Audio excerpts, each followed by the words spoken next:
నమస్తే, welcome to of the record. అయిన వారికి ఆకుల్లో కాని వారికి కంచాల్లో అన్నట్లుంది నేటి తెలంగాణ రాజకీయ పరిస్థితి. మున్సిపల్ ఎన్నికల జోష్లో కాంగ్రెస్ ఉంటే పడిలేచిన కెరటంలా ప్రత్యర్థిని దెబ్బకొట్టేందుకు గులాబీ బాస్ వ్యూహాలు రచిస్తున్నారు. రాజ్యసభ సాక్షిగా ఇప్పుడు కొత్త కురుక్షేత్రం మొదలైంది. మున్సిపల్ ఎన్నికల్లో ఘన విజయం సాధించిన ఆనందం ఉండగానే కాంగ్రెస్ పార్టీకి ఇప్పుడు కొత్త సవాళ్లు ఎదురవుతున్నాయి. ఒకవైపు గెలుపు ఉత్సాహం, మరోవైపు మంత్రుల మధ్య ముసలం, ఇంకోవైపు రాజ్యసభ ఎన్నికల్లో కేసీఆర్ వేస్తున్న స్కెచ్ వెరసి తెలంగాణ రాజకీయం ఇప్పుడు ఒక చదరంగంలా మారింది.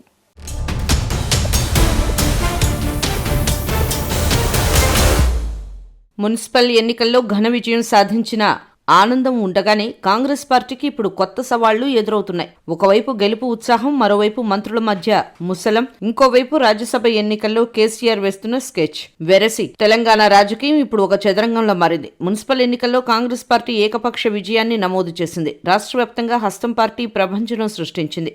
ఈ ఫలితాలపై అధిష్టానం ఫుల్ ఖుషీగా ఉంది. అయితే ఈ అధికారాన్ని ప్రజల కోసం ఎలా వాడాలనే దానిపై హైకమాండ్ సీరియస్ ఫోకస్ పెట్టింది. క్షేత్రస్థాయిలో పార్టీ పట్టుకోల్పోకుండా చూసుకోవాలని ఢిల్లీ పెద్దలు రాష్ట్ర నేతలకు సూచించారు.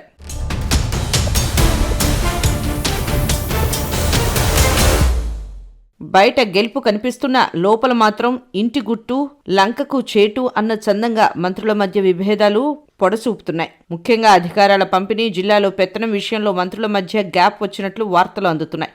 దీనిపై హైకమాండ్ ఇప్పటికే ఆరా తీసింది. ఎట్టి పరిస్థితుల్లోనూ గ్రూపు రాజకీయాలను ప్రోత్సహించవద్దని, విభేదాలు ఉంటే లోపలే పరిష్కరించుకోవాలని గట్టి వార్నింగ్ ఇచ్చింది. రాజకీయాల్లో శాశ్వత శత్రువులు, శాశ్వత మిత్రులు ఉండరు. ఎంఐఎం విషయంలో కాంగ్రెస్ ఇప్పుడు అదే పంథాను అనుసరిస్తోంది. ఎంఐఎంతో స్నేహం ఎంతవరకో అంతవరకే ఉండాలని హైకమాండ్ నిర్ణయించింది. మున్సిపల్ ఎన్నికల తర్వాత పాత బస్తీ సమీకరణాలు మారాయి.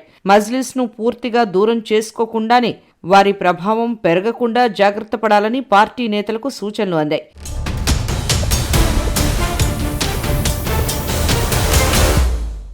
రాజ్యసభ ఎన్నికల వేళ కాంగ్రెస్ పార్టీ క్యాంపు సందడిగా ఉంది.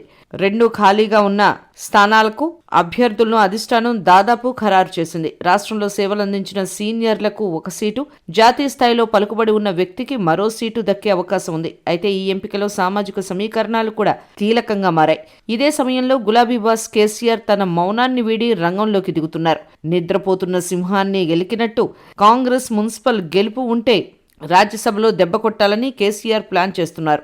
అభ్యర్థులను నిలబెట్టి కాంగ్రెస్కు షాక్ ఇవ్వాలా, లేక స్వతంత్రులకు మద్దతు ఇవ్వాలా అనే దానిపై కేసీఆర్ అనూహ్య నిర్ణయానికి సిద్ధమయ్యారు. సంఖ్యాబలం లేకపోయినా రాజకీయ వ్యూహాలతో కాంగ్రెస్ను ఆత్మరక్షణలో పడేయాలనేది కేసీఆర్ ఎత్తుగడ.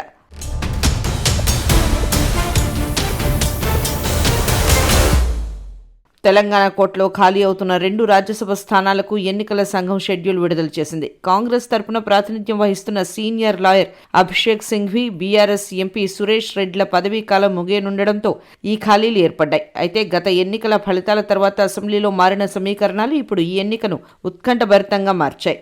అసెంబ్లీలో సంఖ్యాబలం ఆధారంగా కాంగ్రెస్ 2 స్థానాలు తమ ఖాతాలో వేసుకునేందుకు సిద్ధమైంది. ఇందుకోసం సింఘ్వీకి తిరిగి రెన్యువల్ చేయాలని, 2వ స్థానం నుంచి ఉపరాష్ట్రపతి అభ్యర్థిగా పోటీ చేసిన జస్టిస్ సుదర్శన్ రెడ్డికి అవకాశం ఇవ్వాలని కాంగ్రెస్ ఆలోచనగా తెలుస్తోంది.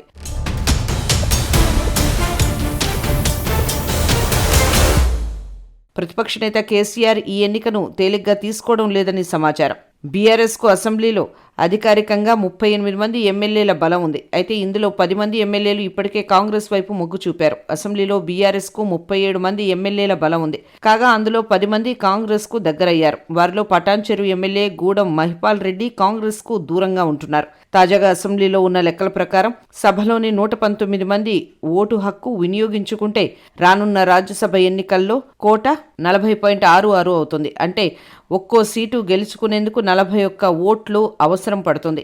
2 స్థానాలకు 82 మంది బలం కావాల్సి ఉంటుంది.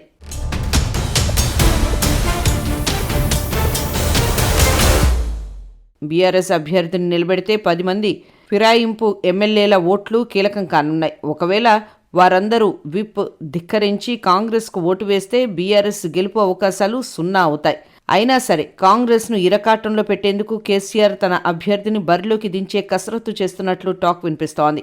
బీఆర్ఎస్ నుంచి కాంగ్రెస్ వైపు వెళ్లిన 10 మంది ఎమ్మెల్యేల్లో పటాన్చెరు ఎమ్మెల్యే గూడెం మహిపాల్ రెడ్డి వ్యవహారం చర్చనీయాంశంగా మారింది.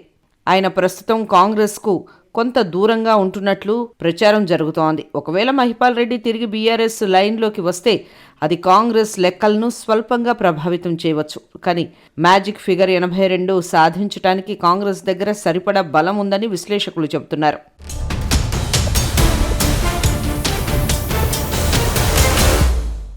రాజ్యసభ ఎన్నికలు అంటేనే రిసార్ట్ పాలిటిక్స్, క్రాస్ ఓటింగ్ చర్చకు వస్తాయి. బీఆర్ఎస్ ఎమ్మెల్యేలు గనక విప్ ధిక్కరిస్తే వారిపై అనర్హత వేటు వేసే అవకాశం ఉంటుంది. కాంగ్రెస్ తన వ్యూహంతో బీఆర్ఎస్ అభ్యర్థిని పోటీలో లేకుండా ఏకగ్రీవం చేసేందుకు ప్రయత్నిస్తోంది.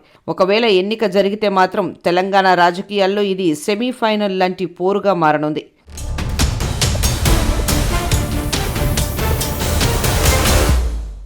కేసీఆర్ పోటీ నిర్ణయం వెనుక భారీ వ్యూహం ఉంది. రాజ్యసభ ఎన్నికల్లో పార్టీ విప్ వర్తిస్తుంది. ఇదే సమయంలో ఎమ్మెల్యేలు తాము ఏ అభ్యర్థికి ఓటు వేశారనేది పార్టీ ఏజెంట్కు తప్పకుండా చూపాల్సి ఉంటుంది. ఫిరాయింపు ఎమ్మెల్యేలు ఎటువైపు ఓటు వేసేది తేలిపోయే అవకాశం ఉంటుందని అంటున్నారు.